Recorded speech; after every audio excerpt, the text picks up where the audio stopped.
وَلَقَدْ يَسَّرْنَا الْقُرْآنَ لِلذِّكْرِ فَهَلْ مِن مُّدَّكِرٍ الحمد لله رب العالمين والصلاة والسلام على أشرف الأنبياء والمرسلين أما بعد فأعوذ بالله من الشيطان الرجيم من همزه ونفخه ونفثه بسم الله الرحمن الرحيم رب اشرح لي صدري ويسر لي أمري واحلل عقدة من لساني يفقهوا قولي اللهم انفعنا بما علمتنا وعلمنا ما ينفعنا وزدنا علما فبشر عباد الذين يستمعون القول فيتبعون أحسنه أولئك الذين هداهم الله وأولئك هم أولو الألباب أعوذ بالله من الشيطان الرجيم بسم الله الرحمن الرحيم أولئك الذين اشتروا الضلالة بالهدى فما ربحت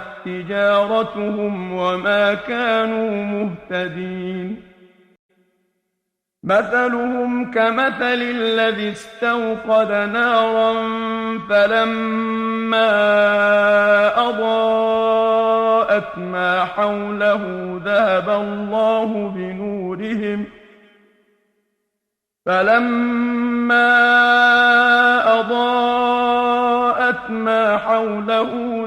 الله بنورهم وتركهم في ظلمات لا يبصرون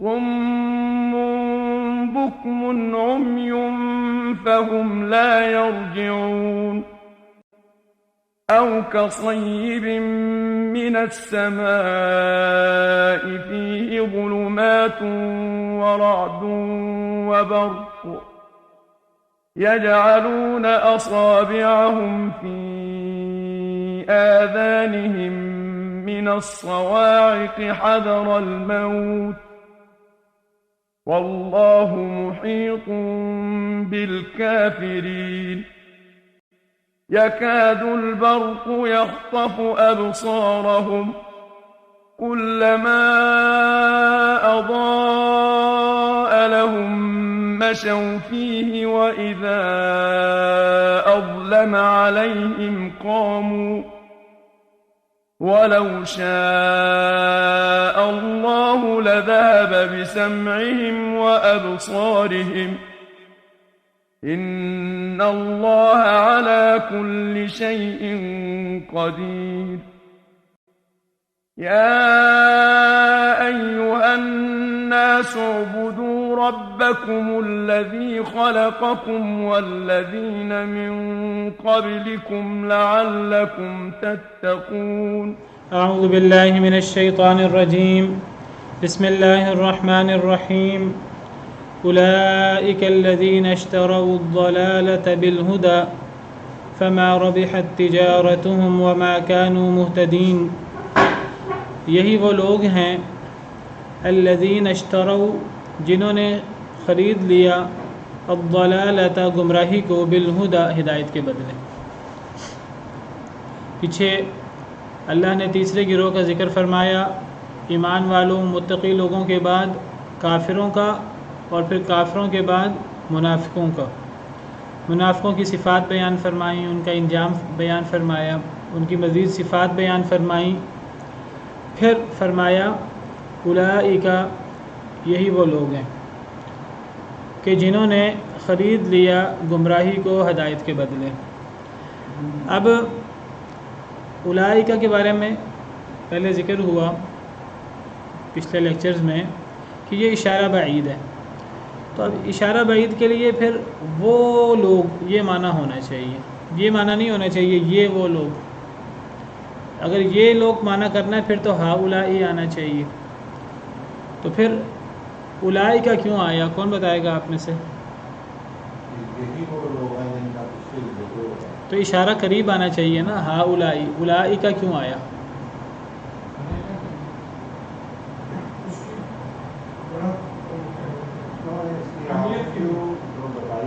یہ اہمیت ان منافقوں کی ہے؟ نہیں، یہاں تو منافقوں کی طرف اشارہ ہو رہا نا۔ نہیں آپ نے جو بتایا تھا کہ یہ ہے تو بعید کے لیے، مگر یہ نزدیک کے لیے یہاں استعمال ہے۔ میں نے یہ ذکر کیا تھا کہ یہ اشارہ بعید کے لیے ہے اولئک، لیکن قریب کے لوگوں کے لیے بعید کا اشارہ آ جاتا ہے اگر وہ اچھے لوگ ہوں تو ان کا مقام بلند کرنے کے لیے، اور اگر برے لوگ ہوں تو ان کی برائی واضح کرنے کے لیے کہ وہ برائی میں کتنے اوپر ہیں اور وہ برائی میں کتنے آگے ہیں۔ تو اچھے لوگوں کے لیے بھی، قریب لوگوں کے لیے اولئک کا اشارہ بعید آ جاتا ہے تاکہ ان کی عظمت واضح ہو، اور برے لوگوں کے لیے اشارہ قریب کی بجائے اشارہ بعید آ جاتا ہے تاکہ ان کی شرارت واضح ہو کہ وہ اپنی شرارت میں اور اپنے نقصان میں وہ کتنا اوپر چلے گئے ہیں۔ اب جو بہت نیک نام لوگ ہوتے ہیں ان کی شہرت ہوتی ہے، لیکن شہرت صرف نیک نام لوگوں کی نہیں ہوتی، بدنام لوگوں کی بھی شہرت ہوتی ہے۔ بدنام لوگ بھی کئی دفعہ بہت شہرت یافتہ ہو جاتے ہیں، کہتے ہیں کہ بدنام ہوں گے تو کیا نام نہ ہوگا۔ تو اصل تو نیک نام لوگوں کو انگلیاں بلند کر کر کے ان کی طرف اشارے کیا جاتا ہے، یہ بہت نیک لوگ ہیں، یہ بڑے مقام والے لوگ ہیں۔ کئی دفعہ برے لوگوں کی طرف بھی بڑا اشارہ کیا جاتا ہے۔ تو اس معنی میں برے لوگوں کی شرارت اور ان کا اللہ کے ہاں بدترین مقام واضح کرنے کے لیے بھی وہ قریب ہوتے ہیں، ان کے لیے بعید کا صیغہ آ جاتا ہے۔ اور میں نے اس دن اس کی وضاحت بھی کی تھی، میں نے کہا تھا صرف نیک لوگوں کے لیے اولئک نہیں آتا، برے لوگوں کے لیے بھی اولئک آ جاتا ہے۔ تو ہم معنی یہی کریں گے قریب کا، ان کی شرارت اور ان کا برا مقام واضح کرنے کے لیے اشارہ بعید آیا ہے کہ ان کا مقام بہت برا ہے۔ یہی وہ بدترین لوگ ہیں الذین اشتروا الضلالۃ، جنہوں نے خرید لیا گمراہی کو بالہدیٰ، ہدایت کے بدلے۔ اب ہدایت واضح تھی، اسلام واضح تھا، انہوں نے منہ سے کلمہ بھی پڑھا، منہ سے یہ بھی کہا ہم اللہ پر ایمان لاتے ہیں، آخرت پر ایمان لاتے ہیں، اتنا قریب آگے، اتنا قریب آنے کے بعد کیا بدبختی کی، انہوں نے دنیاوی مفادات آڑے آگے، تو یہ حق کے اتنا قریب آنے کے بعد پھر پلٹ گئے، پھر انہوں نے ہدایت چھوڑ کر گمراہی کو خرید لیا، گمراہی کو اپنا لیا، ہدایت چھوڑ دی۔ فما ربحت تجارتہم، تو نہ فائدہ دیا، نہ نفع بخش ہوئی ان کی تجارت۔ یہ جو انہوں نے تجارت کی ہے نا، گمراہی چھوڑ کر، ہدایت چھوڑ کر گمراہی خرید لی، حالانکہ یہ ہدایت کے قریب آگے تھے، یہ ہدایت قبول کر لیتے اور اس کے لیے کوئی قربانیاں ہوتی تو قربانی دیتے، لیکن انہوں نے جب دیکھا کہ مشکل آ رہی ہے تو انہوں نے ہدایت چھوڑ کر گمراہی کو خرید لیا۔ ظاہراً منہ سے اچھی باتیں کرتے رہے، عمل برا کرتے رہے، تو گویا کہ ہدایت کو چھوڑ کر انہوں نے گمراہی کو خرید لیا۔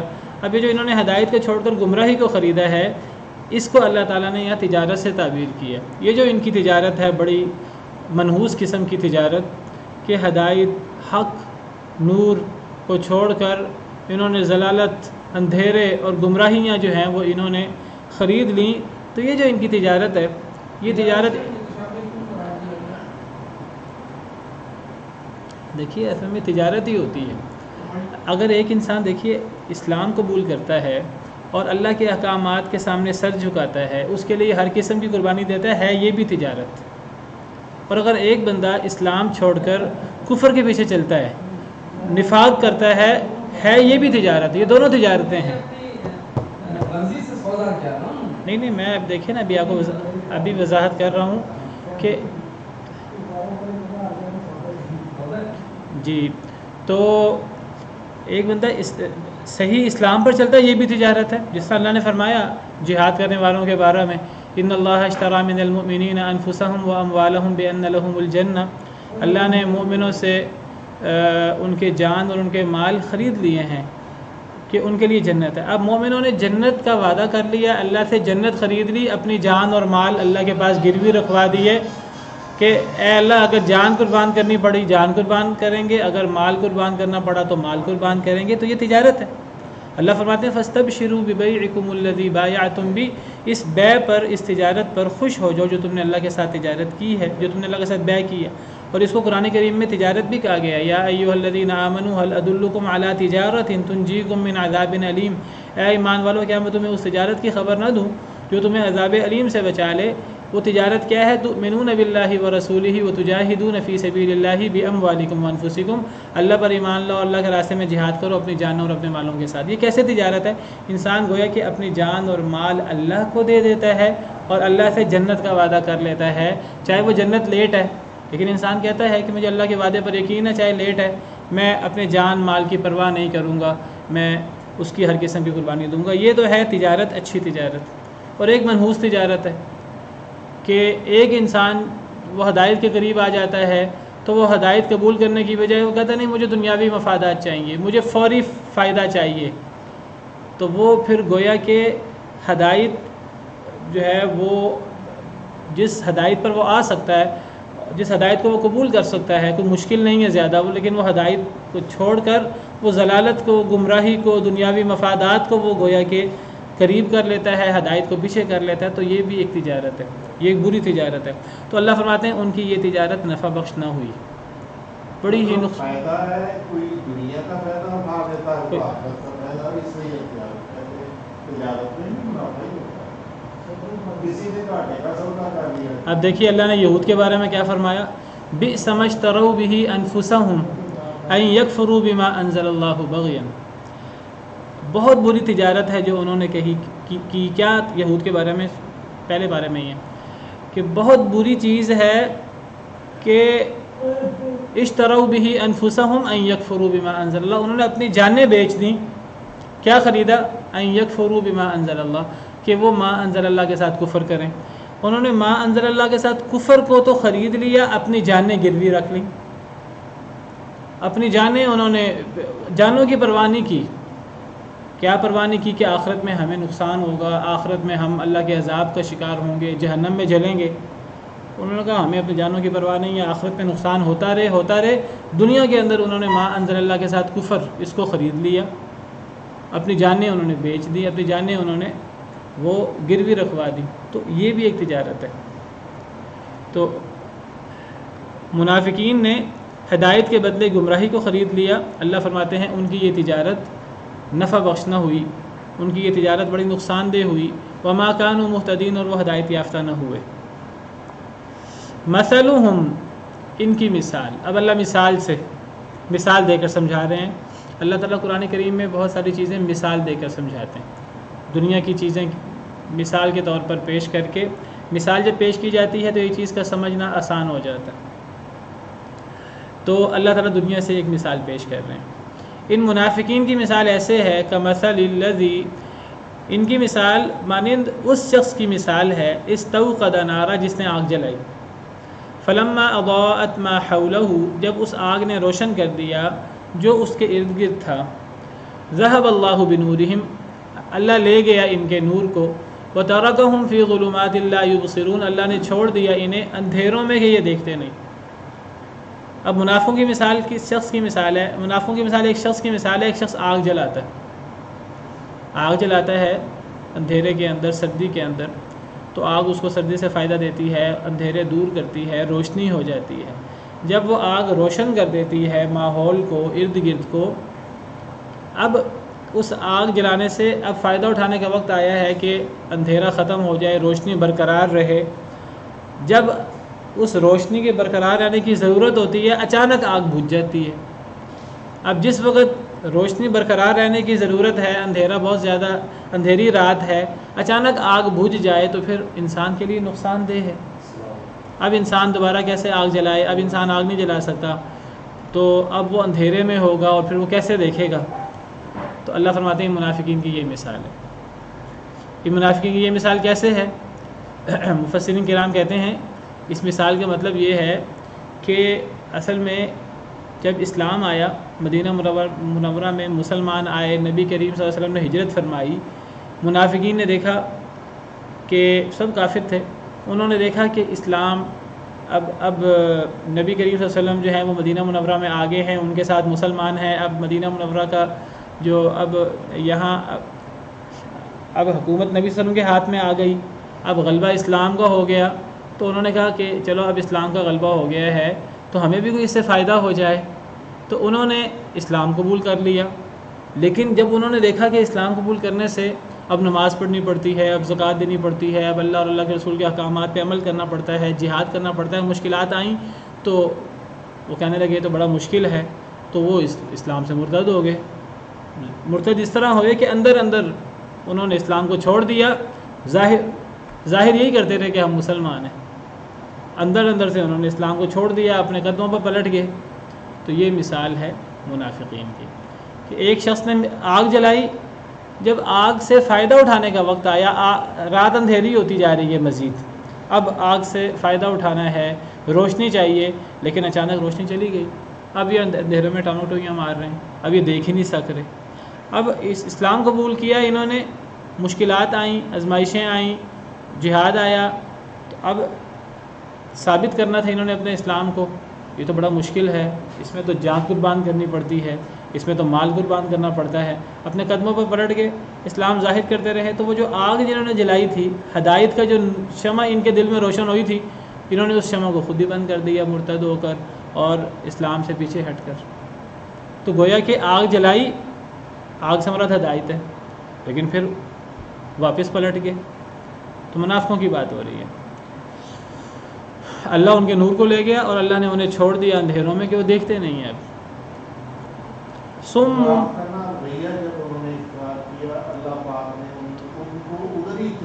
نہیں، دیکھیے یہ نہیں ہوا کہ وہ چاہتے تھے ہم ہدایت پر رہیں، اللہ نے جو ہے ہدایت چھین لی، ایسا نہیں ہوا۔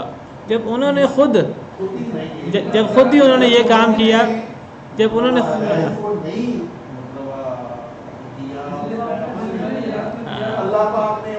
اللہ تو ہر بندے سے اس کے مطابق معاملہ کرتے ہیں۔ جب انہوں نے خود چھوڑ دیا اسلام کو، خود جو ہے وہ اسلام پر اعتراض کرنے لگے، ظاہراً تو وہ انہوں نے کلمہ پڑھا ہوا تھا، لیکن اندر سے جب وہ جو ہے وہ بدل گئے تو پھر اللہ نے بھی ان کا نور چھین لیا، اللہ نے بھی ان کا نور لے لیا۔ اللہ تو ہر بندے کے ساتھ اس ایسا معاملہ کرتے ہیں۔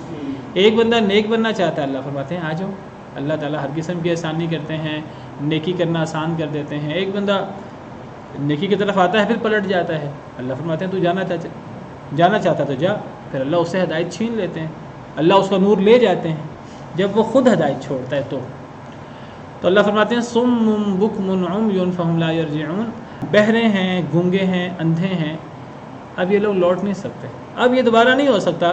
پہلے ایک دفعہ انہوں نے اظہار کیا اسلام کا اور پھر یہ اندر ہی اندر پلٹ گئے، اب یہ کیسے لوٹیں دوبارہ؟ اب یہ بہرے ہیں، گونگے ہیں، اندھے ہیں، کان ان کے ہیں لیکن کانوں سے فائدہ نہیں اٹھا رہے۔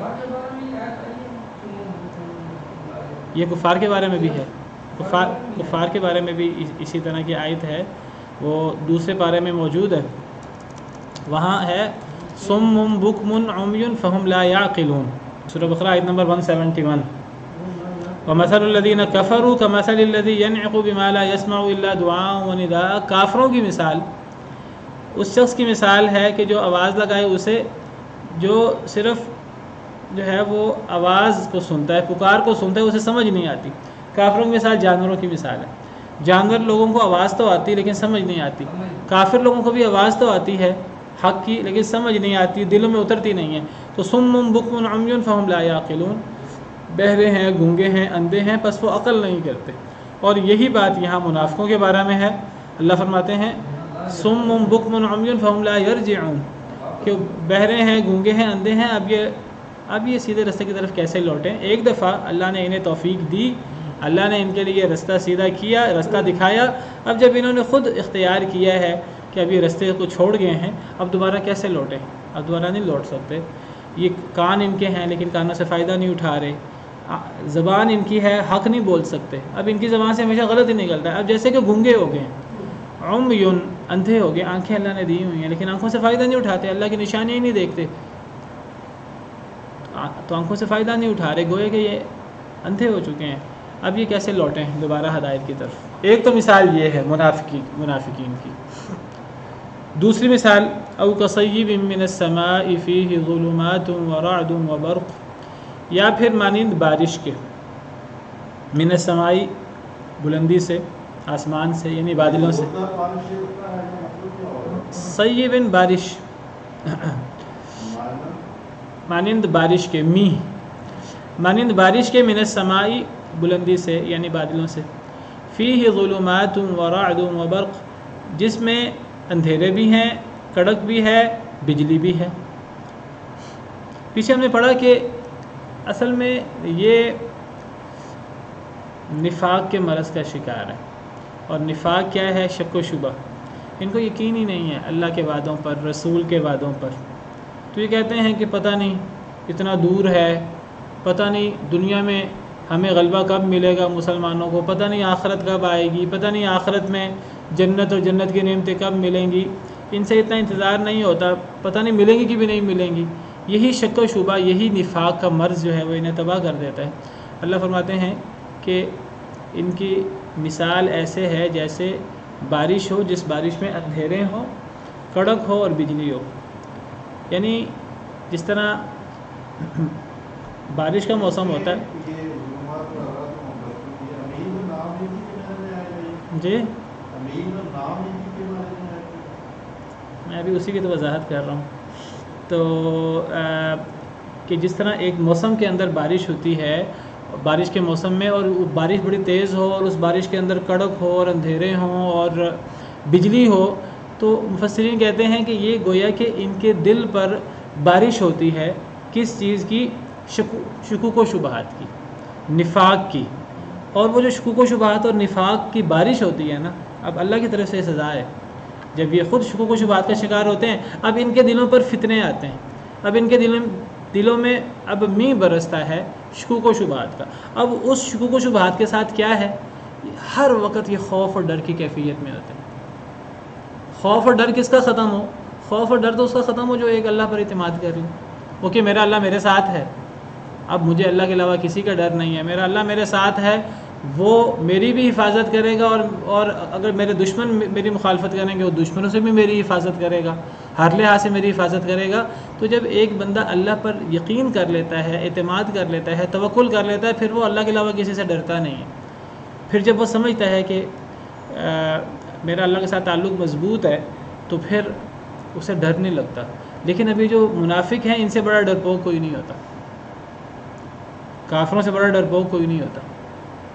کافروں کی بھی یہی صورتحال ہے، مشرکوں کی بھی، جو اللہ کے علاوہ اوروں پر اعتماد کرتے ہیں، اللہ کے علاوہ ایک کو چھوڑ کر ہزاروں لوگوں کے سامنے سر ٹیکتے ہیں، پھر بھی ہر وقت خوف میں مبتلا رہتے ہیں، یہ نقصان نہ ہو جائے، یہ نقصان نہ ہو جائے۔ منافقین کی بھی یہی صورتحال ہے۔ تو ان کے اوپر جس طرح بارش ہوتی ہے اور بارش کے اندر اندھیرے ہوتے ہیں اور کڑک ہوتی ہے اور بجلی ہوتی ہے، تو یہ ان کے دل کی کیفیت یہ ہوتی ہے، اس میں فتنوں کی اور شکوک و شبہات کی اس طرح بارش ہوتی ہے کہ کبھی کوئی خوف، کبھی کوئی خوف، کبھی کوئی خوف۔ اب اللہ کے وعدوں پر یقین نہیں ہے، لیکن دیکھیں موت تو ہر ایک کے سامنے ہے، دشمنی تو ہر ایک ہی ہوتی ہے دوسروں سے۔ ایک مسلمان تو جب اللہ پر اعتماد کرتا ہے تو پھر اس کے لیے بڑی سے بڑی تکلیف بھی چھوٹی رہ جاتی ہے کئی مرتبہ۔ بلکہ ہمیں یہ دعا سکھائی گئی کہ ہم اللہ سے دعا کریں مومن لوگ کہ اے اللہ ہمیں اتنا ایمان دے دے، ہمیں اتنا یقین دے دے کہ دنیا کی مصیبتیں ہمارے لیے ہلکی رہ جائیں۔ اللہم اقسم لنا من خشیتک ما تحول به بیننا وبین معصیتک، اے اللہ ہمیں ایسی اپنا ڈر ایسا نصیب فرما دے کہ ہم گناہ کر ہی نہ سکیں، ہم گناہ کرنے لگیں تو ہمارے دل میں آپ کا ڈر آ جائے کہ جی گناہ کر کے اللہ کو کیسے منہ دکھائیں گے۔ ومن طاعتک ما تبلغنا به جنتک، اے اللہ تعالیٰ ایسی اطاعت نصیب فرما دے کہ جو ہمیں جنتوں تک لے جائے۔ ومن الیقین ما تہون به علینا مصائب الدنیا، اے اللہ ایسا یقین ہمیں دے دے کہ جو دنیا کی مصیبتیں ہمارے لیے ہلکی کر دے۔ تو یہ دنیا کی مصیبتیں بالکل کم تر رہ جاتی ہیں، کب؟ جب یقین نصیب ہوتا ہے۔ اور نفاق تو یقین کے منافی ہے، نفاق تو شکوک و شبہات۔ تو جب شکوک و شبہات ہے تو اب ڈر اور خوف تو گویا کہ اب وہ دل میں گھر کر گیا ہے نا۔ اب ایسا انسان جو ہے نا، وہ چھوٹی سی کھٹکھٹاہٹ بھی ہوتی ہے نا تو وہ گھبرا جاتا ہے، وہ ڈر جاتا ہے، موت سے ڈرتا ہے، دنیا کی مصیبتوں سے ڈرتا ہے، دشمنوں سے ڈرتا ہے، ہر چیز سے ڈرتا ہے۔ اور ایک مسلمان، ایک ایمان والا جب وہ اللہ پر ایمان رکھتا ہے پھر اسے کسی کا ڈر نہیں ہوتا، پھر وہ ایک بندے سے، 10 بندوں سے، سینکڑوں سے، ہزاروں سے بھی نہیں ڈرتا۔ نبی کریم صلی اللہ علیہ وسلم کے بارے میں آتا ہے کہ صحابہ کرام رضوان اللہ علیہم اجمعین کہتے ہیں، صحابہ کرام کہتے ہیں کہ ایک دفعہ کھٹکا ہوا مکہ مکرمہ میں اور لوگوں کو محسوس ہوا جیسے کوئی دشمن آ گئے ہیں حملہ کرنے کے لیے دشمن آ گئے ہیں.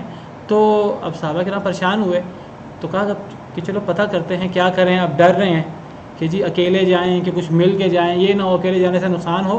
کچھ صحابہ نکلے تو دیکھا نبی کریم صلی اللہ علیہ وسلم واپس آ رہے ہیں, اور واپس آ کر کہتے ہیں گھوڑے پر اکیلے نکل گئے, اور جا کر دیکھ کے کہتے ہیں جی کچھ نہیں ہے, تمہیں ویسے تمہیں لگا کہ دشمن آگے ہیں, کچھ بھی نہیں ہوا, یہ تو فلاں چیز کا تھا. اور آپ آتے ہوئے کہہ رہے ہیں کہ یہ جس گھوڑے پر میں گیا ہوں گھوڑا تو بڑا تیز ہے, یہ تو سمندر ہے, یہ تو اتنا تیز دوڑتا ہے. تو یہ کیفیت ہوتی ہے جب ایمان ہوتا ہے. تو ایمان ہوتا ہے تو کیفیت کیا ہوتی ہے؟ نبی کریم صلی اللہ علیہ وسلم آرام فرما رہے ہیں درخت کے نیچے, اور دشمن آ جاتا ہے, آپ کی تلوار اٹھا لیتا ہے, اتار لیتا ہے درخت سے, آپ نے درخت سے تلوار لٹکائی ہوئی ہے, ایک جہاد سے واپس آ رہے ہیں. صحابہ کرام ہیں وہ ارد گرد درختوں کے نیچے آرام کر رہے ہیں, ایک دشمن نکل آتا ہے, ایک درخت کے نیچے آپ سستا رہے ہیں, تلوار اتار لیتا ہے, کہتا ہے آپ کو اٹھا کر کہتا ہے اب آپ کو مجھ سے کون بچائے گا. اب آپ ڈر اور خوف میں مبتلا نہیں ہوتے کیونکہ اللہ ساتھ ہے, کہتے ہیں اللہ بچائے گا.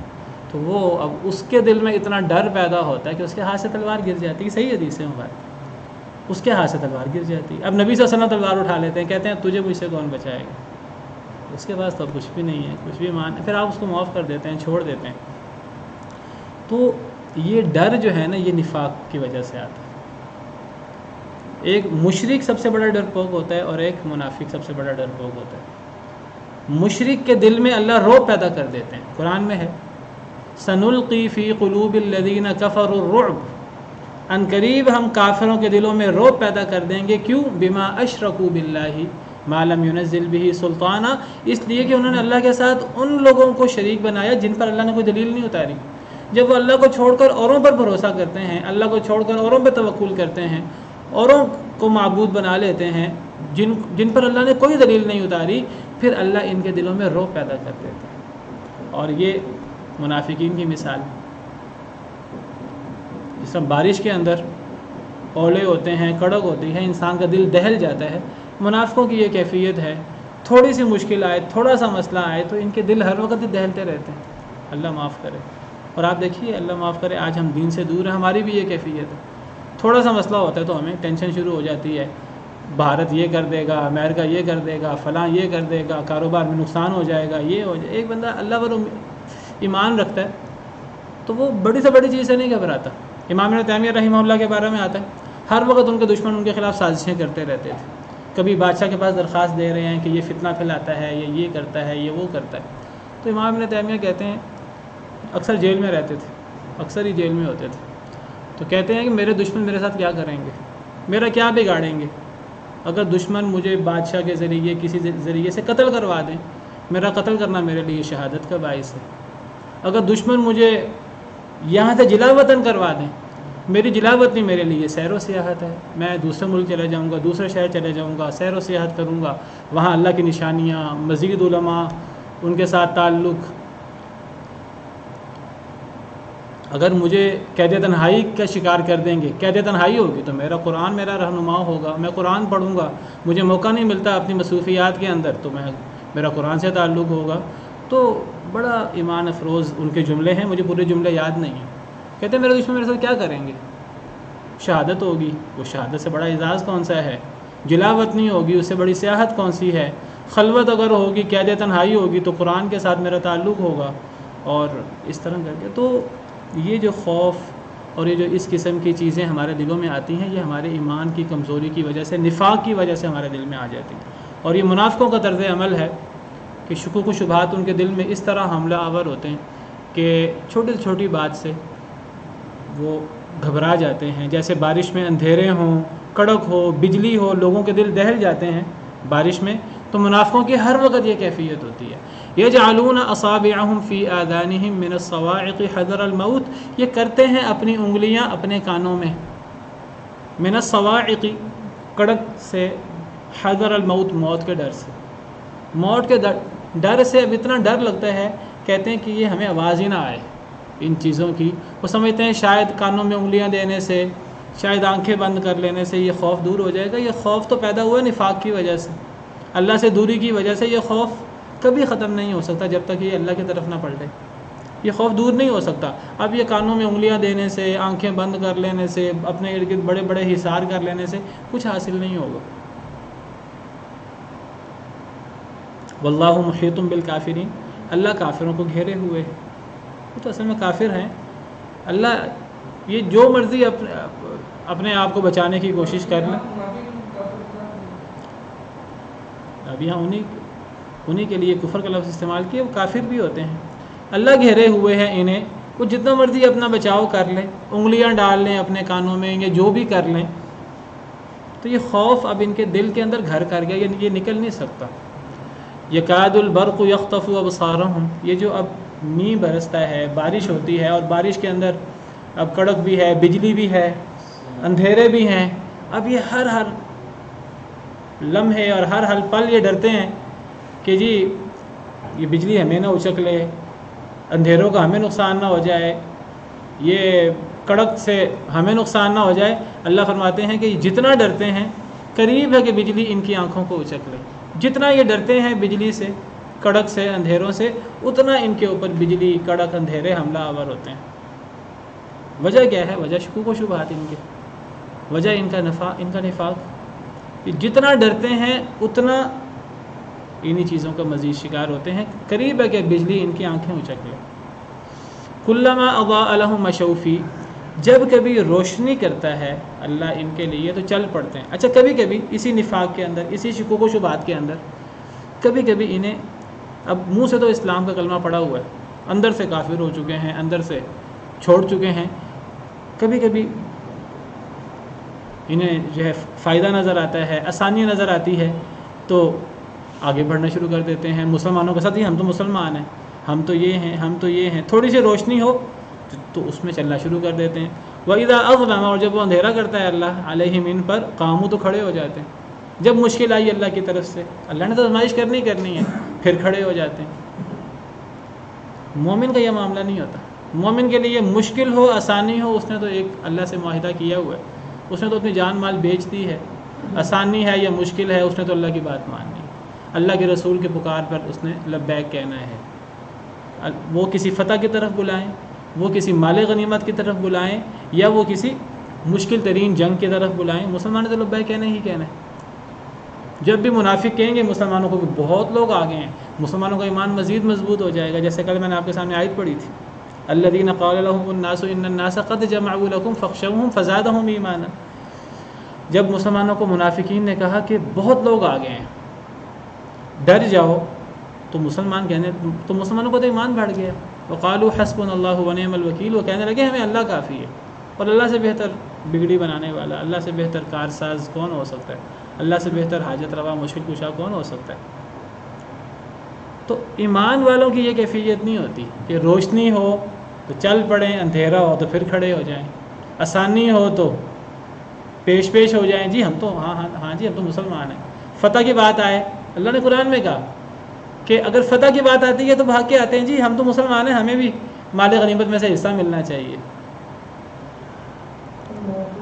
اور جب کبھی بات آئے ڈر کی، خوف کی، تو پھر پیچھے ہر چیز میں پھر پیچھے رہتے ہیں. وَإِنَّ مِنْكُمْ لَمَن لَيُبَطِّئَنَّ، تم میں سے کچھ وہ ہیں جو پیچھے رہتے ہیں، سستی کرتے ہیں. وَإِنْ أَصَابَتْكُمْ مُصِيبَةٌ قَالَ قَدْ أَنْعَمَ اللَّهُ عَلَيَّ إِذْ لَمْ أَكُنْ مَعَهُمْ شَهِيدًا. اگر تمہیں مصیبت پہنچے، وہ چونکہ پہلے پیچھے تھا، وہ کہتا ہے ہاں میں نے بڑا اچھا کیا، میں تو پہلے ہی پیچھے تھا. وَلَئِنْ أَصَابَكُمْ فَضْلٌ مِّنَ اللَّهِ، اگر تمہیں اللہ کی طرف سے فضل پہنچے، لَيَقُولَنَّ كَأَن لَّمْ تَكُن بَيْنَكُمْ وَبَيْنَهُ مَوَدَّةٌ يَا لَيْتَنِي كُنتُ مَعَهُمْ فَأَفُوزَ فَوْزًا عَظِيمًا. اگر تمہیں اللہ کی طرف سے فضل پہنچے، فتح پہنچے، تو وہ کہتا ہے کہ کاش کہ میں بھی اس میں شریک ہوتا، میں بھی پیش ہوتا، اور مجھے بھی بڑا مالی فائدہ پہنچتا. ہمیشہ سے منافق کی یہ کیفیت، فائدے بٹورنے کے لیے تو وہ پھر آگے ہونے کی کوشش کرتا ہے، جہاں مصیبت آتی ہے وہ پیچھے ہونے کی کوشش کرتا ہے.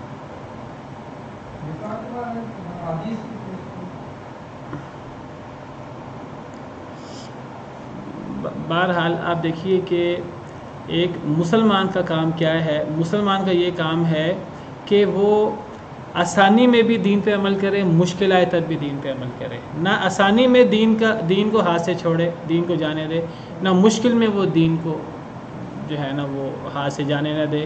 وہ آسانی اور مشکل دونوں میں دین پہ عمل کرے. اور اگر کوئی شخص جو ہے وہ شکوک و شبہات کا شکار ہے، کبھی وہ دنیا داروں کے ساتھ ہو جاتا ہے، کبھی دین داروں کے ساتھ ہو جاتا ہے، جس طرف سورج چڑھ رہا ہے، جس طرف اقتدار ہے، جس طرف مال و دولت ہے، وہ اسی طرف ہو جاتا ہے۔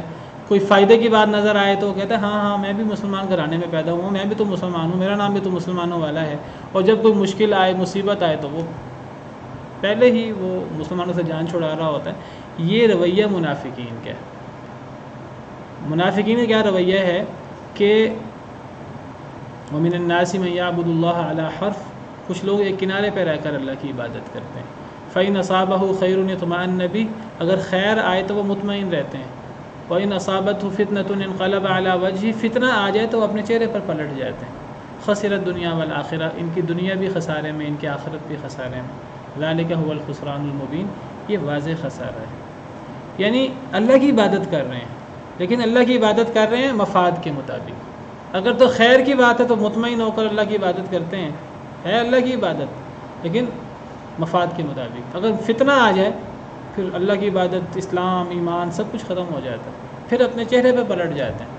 تو پھر وہ جو آسانی میں وہ جو مسلمانوں کا ساتھ دے رہے تھے، وہ اصل میں اللہ کی بات مانتے ہوئے نہیں دے رہے تھے، وہ تو اس لیے مسلمانوں کا ساتھ دے رہے تھے، آسانی تھی۔ دل ان کا تھا کہ جی اس آسانی سے ہم نے بھی فائدہ اٹھانا ہے، کوئی خیر کی بات ہے، دین کی وجہ سے آسانی پہنچتی ہے تو جی ہم بھی تو مسلمان ہیں، ہمیں بھی تو اس آسانی میں سے حصہ ملنا چاہیے۔ لیکن جب آزمائش آئے تو پھر پیچھے پیچھے پیچھے پیچھے، تو یہ منافقانہ رویہ ہے۔ جی ایمان دل میں ہے ہی نہیں، یقین ہے ہی نہیں دل میں، کہ اب جو ایک بات پہ ڈٹا ہوا ہے، اللہ کی بات پر عمل کرنے سے فائدہ ہو پھر بھی ٹھیک ہے، نقصان ہو پھر بھی ٹھیک ہے، وہ اللہ کی بات پہ ڈٹا ہوا ہے، تو یہ تو ایمان ہے۔ لیکن ایک بندہ فائدہ ہو تو پیش ہو جائے اور نقصان ہو تو پیچھے پیچھے ہٹ جائے، تو یہ نفاق، اور اللہ معاف کرے۔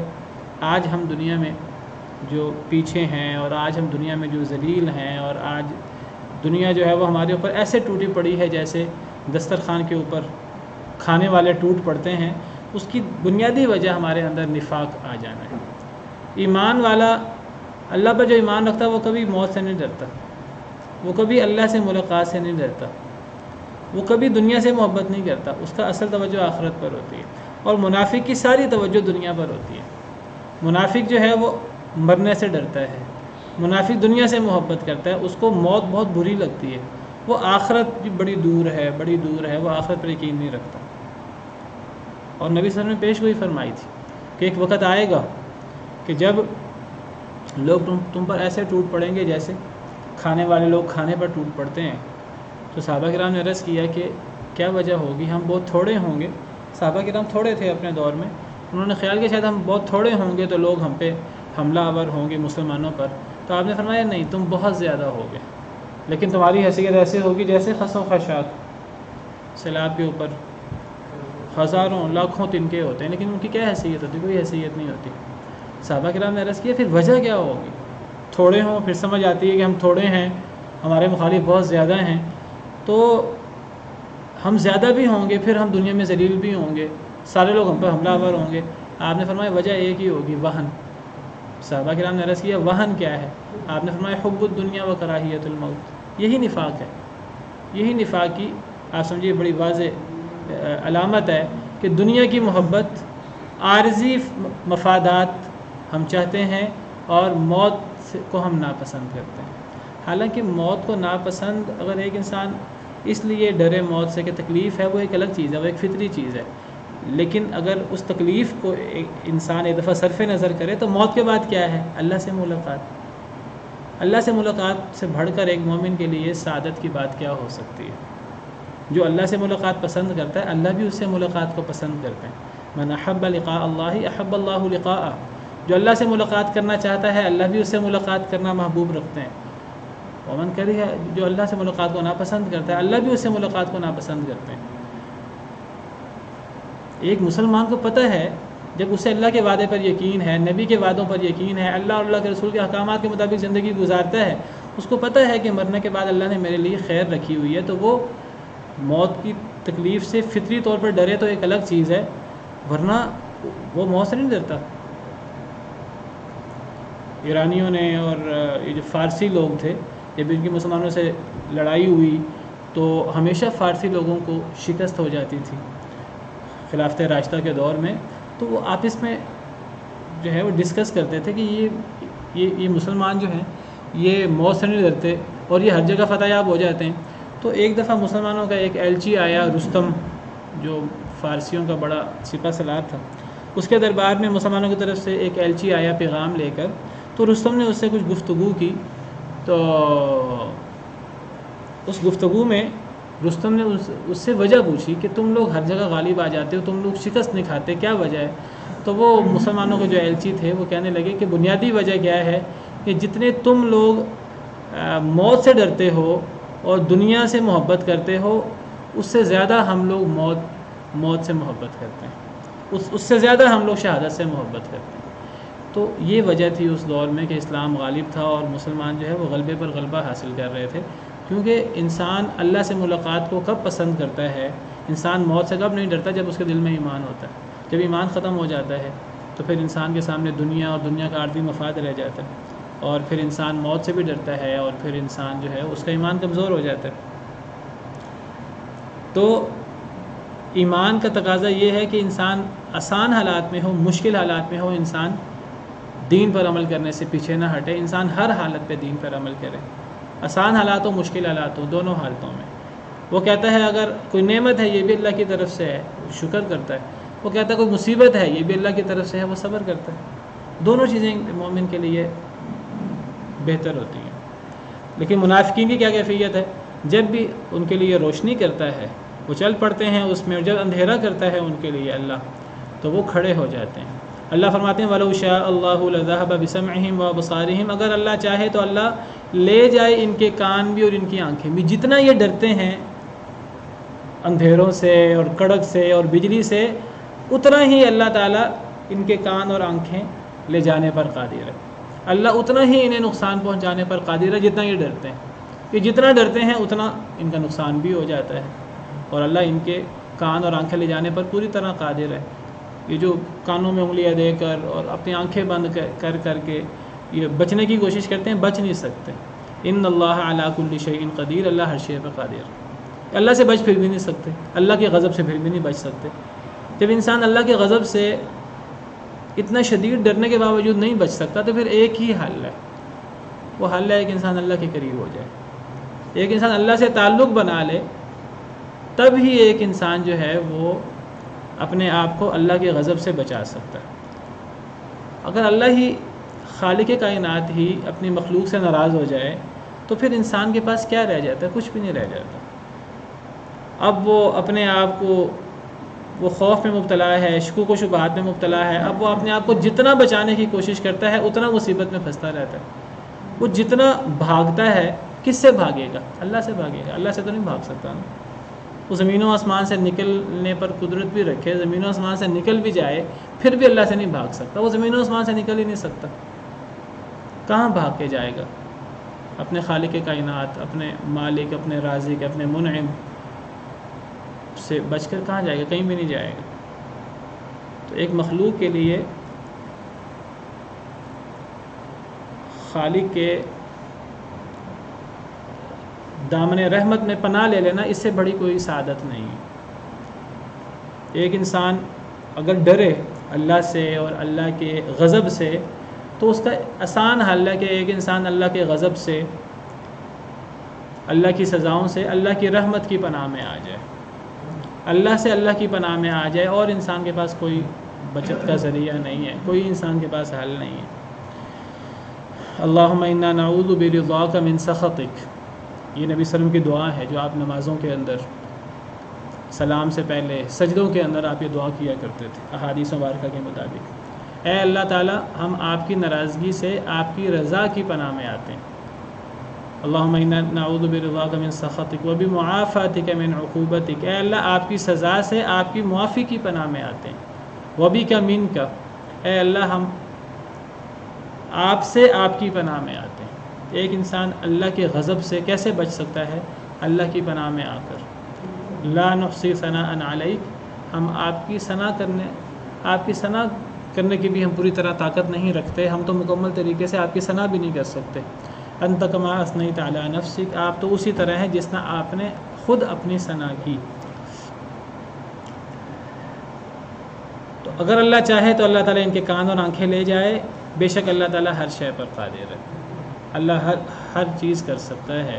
تو یہ 3 گروہ اللہ نے بیان کیے ہیں، ایک پکے ایمان والوں کا اور ان کی صفات اور ان کا مقام، ایک پکے کافروں کا اور ان کے بھی سردار ہیں اور ان کا اللہ نے مہر لگا دی ہے ان کے دلوں پر اور ان کے لیے عذاب عظیم ہے، اور ایک یہ جو ڈاما ڈول ہے، یہ ان سے فیصلہ ہی نہیں ہوتا کہ ہم ادھر ہوں کہ ادھر ہوں. بعض مفسرین کہتے ہیں کہ ان آیات میں اللہ رب العالمین نے 2 قسم کے منافقین کی بات کی ہے. ایک تو اعتقادی قسم کے منافقین ہیں جو یعنی ظاہراً کلمہ پڑھتے ہیں لیکن اندر سے پکے کافر ہیں، اندر سے ان میں اور کفار میں کوئی فرق نہیں ہے. وہ اندر سے نہ اللہ کو مانتے ہیں، نہ رسول کو مانتے ہیں، نہ وہ اللہ کی کتابوں کو مانتے ہیں، لیکن بس ظاہراً وہ کلمہ پڑھے ہوئے ہیں، ظاہراً نمازیں پڑھ لیتے ہیں، لیکن وہ اندر سے ان کا کسی چیز پر ایمان نہیں ہے. یہ تو اعتقادی منافق ہے. اور وہ کہتے ہیں پہلی مثال ان لوگوں کی ہے، ایک دفعہ تو اسلام لائے تھے وہ، پھر انہوں نے اسلام کو چھوڑ ہی دیا، اللہ ان کے نور کو لے ہی گیا. وہ مرتد ہو گئے تھے لیکن انہوں نے اس کا اظہار نہیں کیا. اور دوسرے منافق وہ ہیں جو باقاعدہ مرتد تو نہیں ہوئے، باقاعدہ ہر چیز کا انکار تو نہیں کیا، لیکن ان کو اللہ کے وعدوں پر یقین نہیں ہے. وہ کشمکش میں ہیں، گوم و گو میں ہیں. وہ آسانی آتی ہے دین پہ تو عمل کرتے رہتے ہیں، کوئی مشکل آتی ہے تو بس پیچھے پیچھے، جس کو ہم عملی قسم کے منافق کہتے ہیں. آسان دین و عمل کرتے رہتے ہیں، جہاں دین میں مشکل پیش آئی تو پھر دین کو چھوڑ دیتے ہیں، پیچھے ہٹ جاتے ہیں. مذبذبین بین ذالک، تذبذب میں ہیں، لا الہ الا ولا الہ الا، نہ مسلمانوں کی طرف ہے نہ کافروں کی طرف. مسلمانوں کے پاس جائیں تو ہم تمہارے ساتھ ہیں، کافروں کے پاس جائیں تو ہم تمہارے ساتھ ہیں. جہاں فائدہ ملتا ہے وہ وہیں کے ہو جاتے ہیں. وجہ بنیادی کیا ہے؟ خوف. کافروں سے ڈر لگتا ہے تو مسلمانوں کے ساتھ پناہ لینے کی کوشش کرتے ہیں، مسلمانوں سے ڈر لگتا ہے تو کافروں کے ساتھ پناہ لینے کی کوشش کرتے ہیں. دونوں سے بنا کر رکھتے ہیں. اگر یہاں سے نقصان ہونے لگا تو مسلمانوں کے ساتھ ہو جائیں گے، وہاں سے نقصان ہونے لگا ان کے ساتھ ہو جائیں گے. نخشى ان تصیبنا دائرہ، وہ کہتے ہیں ہمیں ڈر لگتا ہے کہ ہم کہیں زمانے کی گردش میں نہ آ جائیں. یہ نفاق ہے، اور اللہ معاف کرے آج مسلمانوں کا سب سے بڑا مسئلہ نفاق کا ہے. یہ واضح ہی نہیں ہمارے سامنے کہ ہم نے قرآن کو اپنا آئین بنانا ہے کہ ہم نے برطانیہ کے آئین کو، وہ جو جس کے چنگل سے ہم نکلے تھے، ہم نے انہی پر چلنا ہے. ہمارا عدالتی نظام وہی نظام چل رہا ہے، تعلیمی نظام وہی نظام چل رہا ہے، سارا بیوروکریسی وہی نظام چل رہا ہے. وہاں سے ہم نے اسلام کے نام پر پاکستان حاصل کیا. ابھی تک ہم یہ فیصلہ نہیں کر سکے کہ ہم نے قرآن کو اپنا آئین بنانا ہے کہ ہم نے اسی ڈگر پہ چلنا ہے جس ڈگر پہ ہندوستان پہ انگریز حکومت کر رہے تھے. اگر وہ حکومت کر رہے تھے اور ان کا نظام جو چل رہا تھا، اور ابھی بھی اگر ان کا نظام چل رہا تو پھر ہمیں آزادی کا فائدہ کیا حاصل ہوا؟ کوئی فائدہ حاصل نہیں ہوا. ابھی تک فیصلہ ہی نہیں ہو سکا ہم نے یہاں چلنا ہے کہ یہاں چلنا ہے. تذبذب میں، اور یہ نفاق ہے. اللہ معاف کرے.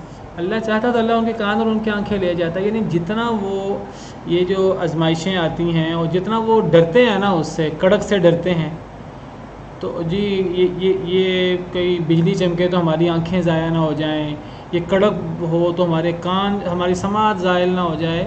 اللہ فرماتے ہیں تمہارے ڈرنے سے کیا ہوگا؟ اللہ چاہے تو تم جتنا مرضی کانوں میں انگلیاں دے لو، جتنا مرضی اپنے آپ کو بچانے کی کوشش کر لو، اگر شکوک و شبہات کا شکار رہو گے، اگر اللہ پر اعتماد توکل نہیں ہوگا تو اللہ تو تمہارا ہر طرح سے نقصان کرنے پر قادر ہے. تم جس چیز سے ڈر رہے ہو، اللہ تمہیں اسی ڈر میں اور تمہیں اسی مصیبت میں مبتلا کرنے پر قادر ہے. یعنی منافق جس ڈر کی وجہ سے وہ اسلام پر پوری طرح عمل نہیں کرتے کہ جی یہاں تو جہاد کرنا پڑتا ہے، جہاد کرنے سے کیا ہوگا؟ جان محفوظ نہیں رہے گی، مال محفوظ نہیں رہے گا. تو جس جان کو بچانے کے لیے وہ جہاد میں حصہ نہیں لیتے تو اللہ بستر پہ ان کی جان نہیں لے سکتا، اللہ ان کا مال کسی اور طریقے سے تباہ نہیں کر سکتا. یہی تو اللہ تعالیٰ نے فرمایا تھا جنگ احد میں، جب منافقین پیچھے رہ گئے تھے اور یہ کہنے لگے، جب بعد میں مسلمانوں کا نقصان ہوا تو منافق کہنے لگے دیکھو ہم نے کہا نہیں تھا کہ باہر نکل کے نہ لڑو، ہم نے کہا نہیں تھا یہ نہ کرو وہ نہ کرو. تو اللہ نے ان کا جواب دیا، الذین قال، وہ ہے کہ الذین قالوا لاخوانہم وقعدوا لو اطاعونا ما قتلوا، کہ جنہوں نے اپنے بھائیوں سے کہا اور خود گھر بیٹھے رہے تھے، لو اطاعونا ما قتلوا، اگر یہ مسلمان بھی ہماری اطاعت کر لیتے تو یہ قتل نہ ہوتے۔ تو اللہ نے کیا جواب دیا؟ قل فادرؤوا عن انفسکم الموت ان کنتم صادقین، اگر تم سمجھتے ہو کہ میدان جنگ میں جانے سے تمہاری جان بچ گئی ہے تو اب ذرا اپنے گھروں میں رہتے ہوئے اپنے آپ کو موت سے بچا کے دیکھو، اگر تم سچے ہو تو موت تو تمہیں وہاں بھی آ جانی ہے۔ جس کڑک سے اور جس بجلی سے تم ڈر رہے ہو اور اس ڈر کی وجہ سے تم اسلام پر عمل نہیں کر رہے، وہ کڑک تو تمہیں تمہارے گھروں میں بھی آ سکتی ہے۔ جس مشکلات سے تم ڈرتے ہو کہ جی ہم نے آگے نہیں بڑھنا، ہم نے پیچھے پیچھے رہنا ہے، وہ مشکل تمہارے گھر میں بھی آ سکتی ہے۔ اگر اللہ چاہے تو اللہ ان کے کان ان کی آنکھیں لے جائے، جس پیچھے ہے نا کہ وہ اپنے انگلیاں اپنے کانوں میں ڈالتے ہیں موت کے ڈر سے کہ جی بجلی ہمیں نقصان نہ پہنچا دے، تو یہ یعنی گویا کہ وہ جو ہیلے بہانے کرتے ہیں اور اپنے آپ کو بچانے کی کوششیں کرتے ہیں وہ بچ نہیں سکتے۔ وہ کس سے بچا رہے ہیں اپنے آپ کو؟ اللہ سے بچا رہے ہیں۔ اللہ تو جب چاہے اللہ ان کی کان اور آنکھیں لے جائے، اللہ سے کوئی اپنے آپ کو کیسے بچا سکتا ہے؟ مطلب بہرحال یہی ہے کہ ایک انسان اپنے آپ کو جتنا بچا کے رکھے، مشکل آئے تو پیچھے ہٹے، تو مشکل اسلام پر عمل کرنے میں مشکل آئے تو انسان پیچھے ہٹے، تو پیچھے ہٹنے سے انسان اپنے آپ کو بچا نہیں سکتا۔ اللہ نہ کرے کسی دور پہ مسلمانوں کے لیے مشکل ہو جائے، کسی دور میں مسلمانوں پر دنیا والے جو ہیں وہ ظلم کرنے لگیں۔ کئی ایسے دور آتے ہیں کہ مسلمانوں پر جو ہے وہ زندگی تنگ ہونا شروع ہو جاتی ہے، تو یہ سمجھنا کہ جو مسلمان ہیں تو وہی اب ان کے لیے زندگی مشکل ہوگی اور جو مسلمان نہیں ہوگا اس کے لیے زندگی مشکل نہیں ہوگی، نہیں، جو مسلمانوں پر مشکلات آتی ہیں اسی طرح کی مشکلات کافروں پر بھی آتی ہیں۔ دیکھیے مثلا بھارت کے اندر اور ملکوں کے اندر مسلمانوں پر مشکلات آتی ہیں کئی دفعہ اسلام کی وجہ سے، ایمان کی وجہ سے، تو جو لوگ جو ہیں وہ اپنے نام بدل لیتے ہیں، اپنے آپ کو مسلمان ظاہر نہیں کرتے، یا جو لوگ مسلمان ہیں ہی نہیں، کیا ان پر کبھی کوئی مشکل پیش نہیں آئی؟ مشکل تو ان کو بھی آتی ہے، مصیبتیں تو ان کو بھی آتی ہیں۔ تو ایک انسان جو ہے وہ جب یہ کہے کہ جی میں اگر اسلام چھوڑ دوں، اسلام سے پیچھے ہٹ جاؤں تو میں مشکلات سے بچ جاؤں گا، مشکلات سے پھر بھی نہیں بچ سکتا۔ تو ایک انسان کو تذبذب میں نہیں رہنا چاہیے، اسے ایک فیصلہ کرنا چاہیے، ایک رائے اختیار کرنی ہے، چاہے فائدہ ہو چاہے نقصان ہو۔ جنگ بدر میں فائدہ ہو گیا بہت زیادہ، جنگ احد میں نقصان ہو گیا، لیکن جو ایمان والے تھے ان کا دونوں جنگوں میں ایک ہی طرز عمل تھا، ایک ہی موقف تھا۔ وہ یہ نہیں ہوا کہ نقصان ہوا جنگ احد میں تو وہ پلٹ گئے، لیکن منافقوں کا نفاق واضح ہوا۔ جنگ بدر میں ان کا نفاق واضح نہیں ہوا، وہاں تو فائدہ ہوا تھا نا، وہاں تو فتوحات ہوئی تھی، ان کا نفاق ظاہر ہوا جنگ احد میں۔ تو یہ ہے اصل میں کہ مشکل آتی ہے تو پھر پتہ لگتا ہے مومن کون ہے منافق کون ہے۔ تو اللہ تعالیٰ اس لیے آزمائش کرتے رہتے دنیا کے اندر، تو آزمائش سے کھرے اور کھوٹے کا پتہ لگتا ہے، کون کھرا ہے اور کون کھوٹا ہے۔ یا ایھا الناس اعبدوا ربکم الذی خلقکم والذین من قبلکم لعلکم تتقون، اے لوگو عبادت کرو اپنے اس رب کی جس نے تمہیں پیدا کیا اور جس نے تم سے پہلے لوگوں کو پیدا کیا تاکہ تم پرہیزگار بن جاؤ، تاکہ تم ڈر جاؤ۔ اب دیکھیے قرآن کریم کا نزول لمبی بات ہو چکی ہے کہ وہ نزول تو کسی اور طرح ہوا ہے۔ سورہ علق سے شروع ہو کر یہ مدنی صورتیں تو بہت بعد میں نازل ہوئی ہیں، مکی صورتیں 80-85 کے قریب صورتیں تو پہلے ہی اتر چکی تھی، مدینہ منورہ میں سورہ بقرہ اتری، لیکن نبی کریم صلی اللہ علیہ وسلم نے جو قرآن کریم کی ترتیب لگوائی اللہ کے حکم سے، اس میں یہ سورہ فاتحہ کو سورہ بقرہ کو پہلے کر دی ہے۔ اب یہ وہ ترتیب ہے جو اللہ کے حکم سے نبی کریم صلی اللہ علیہ وسلم نے لگوائی ہے۔ اب قرآن کریم کی ابتدا سورہ فاتحہ سے ہو رہی ہے، سورہ بقرہ سے ہو رہی ہے۔ سورہ فاتحہ تو اس کی حیثیت ایک مقدمہ کی ہے، پورے قرآن کا خلاصہ ہے وہ۔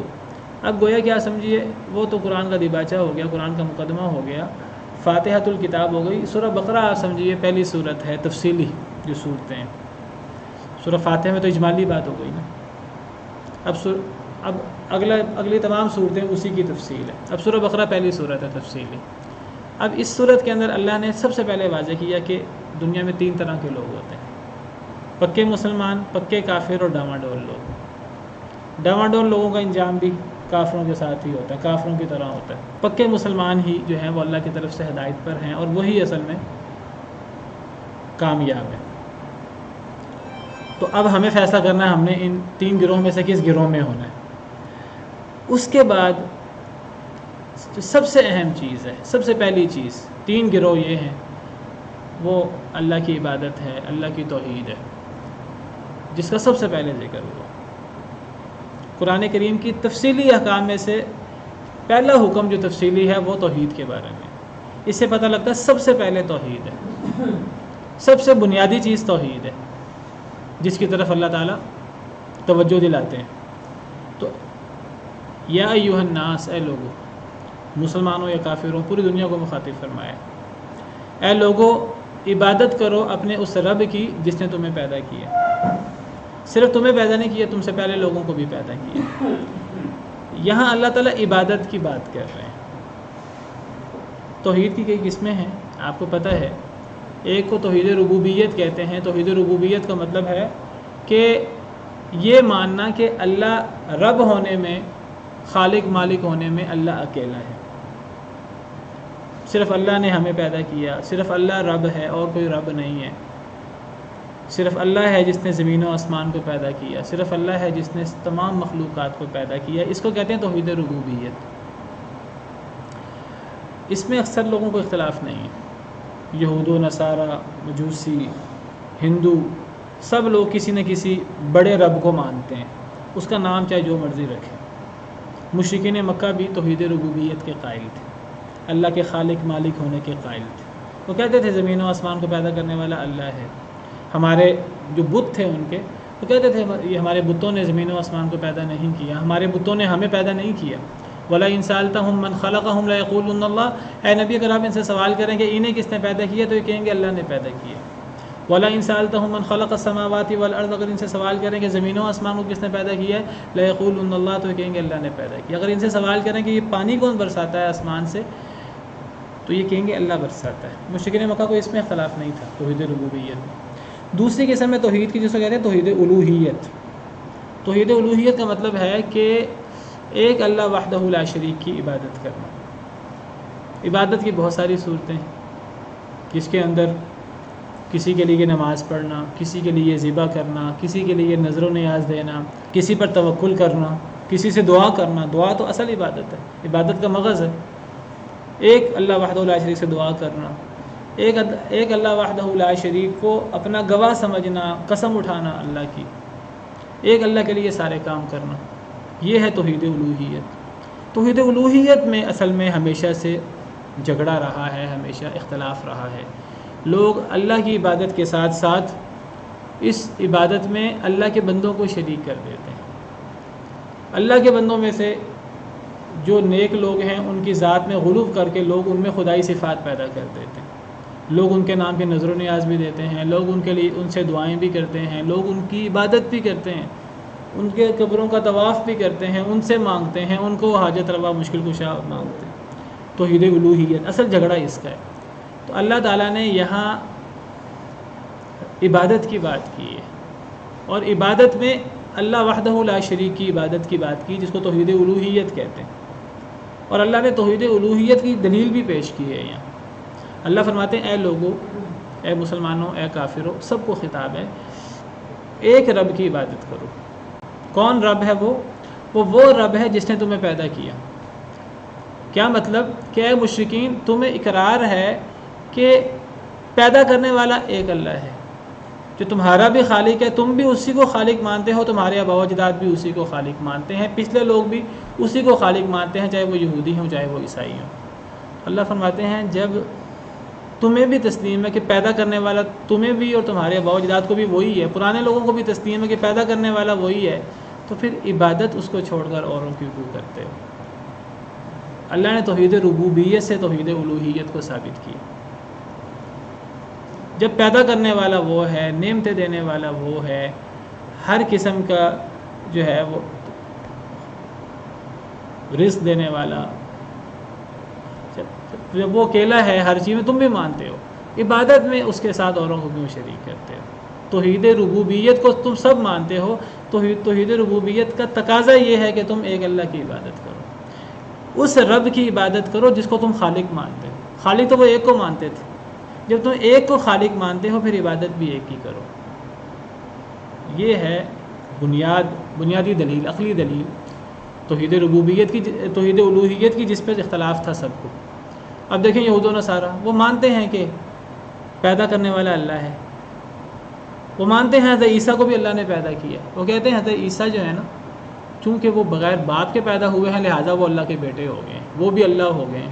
اللہ فرماتے ہیں جب پیدا کرنے والا اللہ ہے تو پھر عبادت عیسیٰ کی نہیں ہو سکتی، پھر عبادت اللہ کی ہوگی۔ یا تو کو حضرت عیسیٰ نے پیدا کیا ہے کائنات کو، وہ تم بھی نہیں مانتے۔ یہودی یا تو تم کو عزیر علیہ السلام نے پیدا کیا، یہودی بھی کہتے ہیں اللہ نے پیدا کیا۔ جب پیدا اللہ نے کیا ہے پھر عزیر کو اللہ اور اللہ کا بیٹا کیوں مانتے؟ تو یہ بنیاد ہے۔ کل انشاءاللہ اس موضوع پر مزید بات کرتے ہیں۔ سبحان ربک رب العزت عما یصفون وسلام علی المرسلین والحمد للہ رب